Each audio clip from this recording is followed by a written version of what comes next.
Fala galera, tudo bom? Então, hoje nós vamos fazer a primeira função, o primeiro acesso ao banco de dados, que é para cadastrar e que é a função mais fácil que tem, viu galera? As outras vai dar um pouquinho mais de trabalho, mas nada é impossível de compreender. Vou tentar facilitar ao máximo a explicação. Nem que eu repita 3 vezes aqui a mesma coisa. O importante é aprender. Então, beleza. O primeiro passo que nós vamos fazer é acessar o banco de dados lá no servidor. Então vocês vão vir logar na conta e vai abrir nesse painel. Vocês vão vir aqui, ó, em banco de dados, vai phpMyAdmin, ele vai listar os bancos, né, de dados que tem no seu servidor.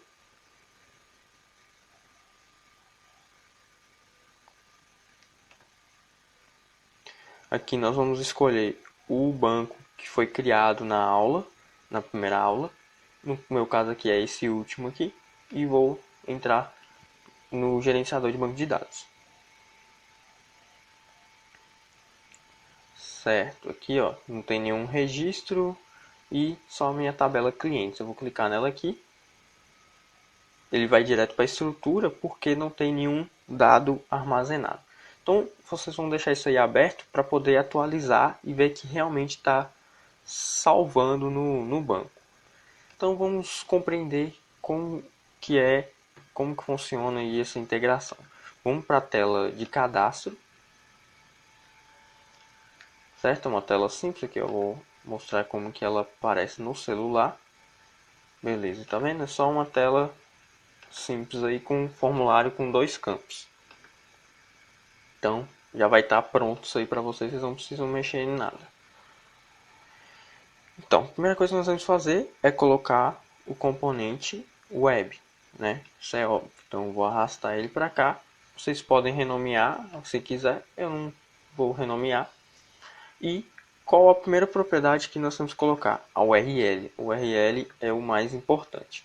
E qual URL que eu vou colocar? Tem que ser a URL que dá acesso àqueles arquivos PHP, porque eu vou fazer a requisição para aqueles arquivos e aquele arquivo lá que vai retornar os dados do banco. Então, vocês se lembram o nome do arquivo que retorna? Tem 2 arquivos. Um é para acessar, conectar com o banco de dados e o outro é para buscar os dados. Então vamos lá no gerenciador de arquivos do servidor e vamos dar uma olhada. Beleza, aqui ó, public HTML, no meu caso está na pasta app e aqui os 2 arquivos. Só que tem um detalhe que eu já estava me esquecendo. Vamos abrir o arquivo db.class.php aqui, ó, você vai sobre ele que vai ter editar. Por quê? Esse arquivo é justamente o que faz a conexão com o banco de dados. Só que para conectar com o banco de dados, eu preciso de colocar as informações do banco de dados. Então, aqui ó, o meu já até estava configurado aqui, porque esse aqui eu peguei já do arquivo que eu fiz. Mas o arquivo de vocês vai estar aqui escrito hosting, se eu não me engano, o usuário, senha e o nome do banco. E onde eu consigo essas informações aqui, ó? Você vai vir no servidor, aqui ó, em app, só que você vai ver aqui ó, em banco de dados, base de dados. Então aqui ó, embaixo onde tem a listagem dos bancos, você vai ver aqui ó, banco de dados, aqui é o nome do banco, usuário MySQL, aqui é o nome do usuário, MySQL hosting, que é o endereço do banco de dados, né? Qual que é o hosting que ele está hospedado. Então, são exatamente essas informações que você tem que colar no seu arquivo. Então, façam isso aí, porque o arquivo que vocês subiram não vai estar com essa configuração aqui. O primeiro é o hosting, o segundo vai ser o usuário do banco, o terceiro é a senha e o quarto vai ser o nome do banco de dados. Se você reparar, o nome do banco é o mesmo do usuário, então facilita aí. Vou dar um tempo, façam isso aí. Voltando. para o gerenciador de arquivos. Agora aqui, ó, e o arquivo que faz a busca verdadeira mesmo é esse arquivo aqui, ó, query.php. Então, nós temos que linkar aquela URL, aquela propriedade URL para esse arquivo aqui. E qual que vai ser a URL desse arquivo? Bom, vai ser a sua URL que você criou lá no início. No caso meu aqui vai ser appinvento, né? appinventobrasil.com barra o nome da pasta, que no meu caso é app, barra o nome do arquivo, que é query.php. Se eu acessar aqui vai dar algum erro, provavelmente. Apareceu null, porque eu não enviei nenhum valor, não enviei uma consulta SQL. Essa página recebe a consulta, o SQL, e retorna os dados caso seja retornado alguma coisa. Então eu vou copiar aqui, ó, Ctrl C, vou lá no App Inventor e vou colar na minha URL. Pronto, está configurado. Ele já vai fazer, todas as requisições serão enviadas para esse endereço aqui. Então agora vamos para a parte bacana do projeto, que é a parte de blocos. Agora pensa comigo. Tudo que eu tenho que fazer é digitar as informações aqui. Tudo que eu tenho que fazer é digitar as informações no formulário e salvar. Clicar em salvar para ele fazer o quê? Pegar essas informações e enviar para o servidor e salvar no banco de dados. Como que eu faço isso? Essa é a grande questão. Bom, eu vou fazer isso através da linguagem SQL. Eu vou enviar uma consulta SQL para aquela página. Então eu vou pegar aqui, ó, btn salvar.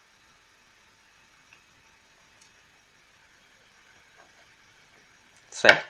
Então aqui, ó, btn salvar. Quando salvar, eu vou fazer a consulta, correto? Então, vamos aqui no componente web. Vou pegar primeiramente o bloco post, cadê? Post text. Vou encaixar aqui. Aqui, como eu falei, eu vou usar o componente lá de construir cabeçalho. Construir dados do cabeçalho, né? E vou encaixar ele aqui. Tá, o que que eu vou... como que é a lista que eu tenho que... É uma lista normal que eu tenho que colocar aqui? Não, é uma lista específica. É uma lista de sublistas de 2 elementos. Por que isso? No vídeo passado, na segunda aula, eu expliquei a estrutura do arquivo JSON no App Inventor, certo? E para construir essa requisição, funciona quase do mesmo jeito. Por quê? Quando eu faço uma requisição utilizando a linguagem PHP, eu mando uma variável que tem uma chave identificadora e um valor. Quer ver? Eu vou digitar aqui, ó. Então, lá eu faço o seguinte, quando eu vou programar em PHP, quando eu faço uma requisição, por exemplo, tipo post, é exatamente isso aqui que acontece. Aqui dentro é a chave, por exemplo, nome, certo? E ela recebe um determinado valor. E ela vai receber um determinado valor. No App Inventor tem que mandar uma lista, certo? E a minha lista, ela é exatamente com 2 elementos, as sublistas são 2 elementos, porque o primeiro é o identificador, ele identifica que é a chave, e o segundo é o valor. Então eu vou construir aqui a lista para ver se fica mais fácil de entender. Vou vir aqui, ó, em lists, make list, cadê? Ó, make a list, construir uma lista. Então lembre-se, é uma lista de sublistas. Então eu tenho que fazer isso aqui novamente. Ó, uma lista de sublistas. Só que no caso eu só vou usar um único elemento. Então eu posso excluir esse aqui de baixo. Mesmo parece que ficou estranho, que é a mesma coisa, mas não é a mesma coisa. Quando eu acessar essa lista aqui, ó, no elemento 1, vai retornar o quê? Uma lista com 2 valores, com 2 elementos, né? Com 2 itens. No primeiro item dessa lista, tem que colocar a chave. Eu posso colocar qualquer chave? Não, por quê? vamos no arquivo carry aqui, ó, view, você vai entender por que não. Porque eu coloquei isso no código PHP. Eu especifiquei o nome daquela chave. Então, aqui, ó, tá vendo? O nome da chave é SQL. Então eu não posso mudar, porque se eu mudar, quando eu enviar essa chave para a página, ela vai receber e não vai reconhecer a chave que está sendo enviada. Ela vai dar um erro que não existe essa chave aqui que eu estou pegando, porque não foi essa que foi enviada. Então, tudo que eu tenho que fazer é colocar um text aqui com o nome SQL, que agora vai dar certo. O nome da chave é SQL. E agora eu vou fazer o valor. O valor é uma consulta SQL que eu vou mandar. Que consulta é essa? Ó, vem aqui no gerenciador de banco de dados, clica aqui em cima em SQL e vai aqui, ó, cadê? Insert. Insert é o comando de inserção de dados no banco. Eu vou apagar aqui alguns valores, algumas coisas desnecessárias. Tá, então aqui, ó, insert na onde? Aí aqui é o nome da tabela. Aqui é o nome dos campos que você vai inserir. No caso, o ID eu não vou inserir porque o ID ele é preenchido automaticamente. Então só vou inserir nome e profissão nesses dois campos lá na tabela. E aqui os valores. Os valores têm que estar entre aspas. Então eu vou colocar tipo assim, valor 1, vírgula, aspas, valor 2. Certo? Eu tenho que enviar exatamente esse formato aqui, essa consulta. Só que esses valores aqui tem que ser aqueles valores digitados nas caixas de texto. Então, como que eu vou fazer isso?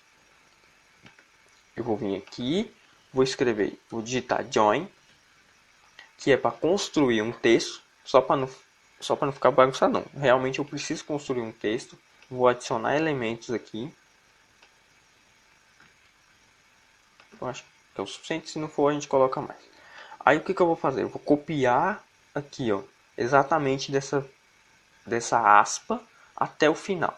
Então, vou pegar aqui, ó, da aspa, opa, até o final, da Ctrl C e vou dar um Ctrl V aqui, ó, certo? Então, estou construindo um texto para ser enviado como valor. Então, o início dele é insert into, blá blá blá blá blá, blá, que é o código SQL. Então, ele vai vir até aqui. Por quê? Porque agora eu vou concatenar com o valor que for digitado na caixa de texto nome. Então vou vir aqui, ó, vou pegar qualquer propriedade, vou alterar aqui, ó, text. Então eu vou pegar aquilo, concatenar com o valor que está sendo digitado, certo? E agora o que eu faço? Eu dou continuidade aqui, ó, ao código, depois que foi concatenado com o valor do text box. E ele vai vir até onde? Vai vir até aqui, ó, certo? Então vou dar Ctrl C, vou lá no bloco e dar Ctrl V. Beleza, e sai. E vou concatenar com o que? O próximo valor vai ser o que? O valor da txt profissão, do que foi digitado na txt profissão. Então vou dar Ctrl C, Ctrl V. Vou mudar aqui porque txt prof. Só que aqui eu parei na onde? Nos dados. Parei aqui, ó. Tá faltando mais duas coisas para terminar, que é o fechar a aspa e fechar o parênteses. E é exatamente isso que eu preciso fazer aqui, para mim construir a consulta SQL completa. Então eu vou vir aqui, vou dar aspa e fecha parênteses. Pronto. Isso aqui tudo, pessoal, é um texto. Eu coloquei o join porque eu precisava concatenar com valores dinâmicos, valores que são ditados pelo usuário. Então, o texto completo que vai ser enviado lá para o servidor, né, para aquela página, vai ser exatamente esse texto aqui, ó. Só que no lugar de valor 1 e valor 2 vão ser os valores digitados por vocês. Feito isso, eu vou fazer uma requisição. Então, quando eu clicar no btn, eu faço uma requisição ao servidor. Logo, o evento GoToText é acionado, certo? Fez uma requisição, o evento é acionado. Você pode ou não utilizá-lo, né? No nosso caso, nós precisamos utilizá-lo. Então, o que eu vou fazer aqui? Eu vou colocar um if para verificar se o código de resposta foi igual a 200. Por quê? 200 geralmente é o código quando uma requisição, né, uma requisição web é realizada com sucesso. Então, vou clicar aqui em math para me fazer uma comparação. O que eu vou comparar? O código de resposta, se ele é igual a 200. Então, vou colocar aqui, ó, e vou verificar se é igual a 200. Se for igual a 200, eu vou mandar uma mensagem falando que o dado foi enviado com sucesso, né? Os dados foram enviados com sucesso. Então, só colocar um componente que ficou faltando, que é o notifier. Então, quando eu clicar aqui, eu vou acionar uma notificação, caso o código seja 200, né? Isso significa que a requisição foi feita com sucesso. Aqui, ó, uma mensagem mais simples, que é só um alerta, falando que vamos colocar aqui, ó, cliente salvo com sucesso. Então, vamos fazer o teste agora, para ver se vai funcionar belezinha. Então, lembrando aqui, ó, no banco de dados, vou atualizar ele aqui, ó. Não tem nenhum registro. Agora vamos fazer o teste, vamos ver se vai dar certinho aí. Vou digitar meu nome, Lucas. Profissão eu vou colocar analista de sistemas. E vou salvar. Bom, apareceu, cliente salvo com sucesso. Agora vamos atualizar o banco de dados e ver se realmente foi enviada aquela informação. Ó, visualizar. E aqui, ó, aqui é a tabela, o ID 1, nome, Lucas, profissão, analista de sistemas. Vamos fazer um novo envio aqui para ver que está realmente certinho. Ó. Vou colocar Matheus e vou enviar novamente. Tá. Vamos rodar aqui, ó. Clicar em visualizar para ele atualizar o banco. E taran, tá inserido os nossos valores. Então, vocês viram que é bem simples a inserção. Cadastrar os valores é bem simples. Você só tem que entender essa estrutura. Por isso que eu pedi que... Eu pedi não, né? Eu recomendo que tenha quem faça isso aqui já tenha um conhecimento em PHP. Porque ele vai entender mais facilmente essa relação aqui, ó, chave-valor. Porque toda vez que você faz envia uma informação por formulário, é isso que você envia. O campo lá tem um atributo, tem um valor, uma funçãozinha que envia, que você configura o nome da chave, por exemplo, numa caixa de texto na web, quando você vai no formulário. Tem um atributo lá chamado name, que seria a chave da variável post, no caso, se a requisição for post. E o texto dele vai ser o valor, que no caso lá no HTML é o value. Mas eu não vou entrar em muitos detalhes, porque caso quem esteja acompanhando não tenha conhecimentos em PHP, vai ficar confuso. Mas entendam que sempre que você fazer uma requisição post, você usa esse cabeçalho aqui de requisição, essa requisição de cabeçalho, e constrói uma lista com sublistas de dois elementos. Eu poderia colocar aqui, ó, enviar outro valor. O que eu ia fazer? Eu ia adicionar aqui um item, ia colocar uma outra lista de dois elementos e fazendo a mesma lógica. A primeira item seria a chave que eu ia capturar lá na página PHP. Certo, galera? Então, essa inserção de cadastro ela é bem simples mesmo. Não tem muita dificuldade, não. Bom, eu vou ficando por aqui. Semana que vem a gente continua no próximo aula. Não sei se vai ser bem daqui uma semana, mas no próximo vídeo nós vamos fazer a seleção. Aí sim dá um pouquinho mais de trabalho. Fazer a requisição de seleção realmente dá mais trabalho. mas nada é impossível de aprender. Então, eu vou ficando por aqui. Espero que tenham gostado do vídeo e até a próxima. Qualquer dúvida, quem não tem muito conhecimento aí no PHP e tal, qualquer dúvida, deixa aí nos comentários, tanto do site quanto do Facebook e do YouTube.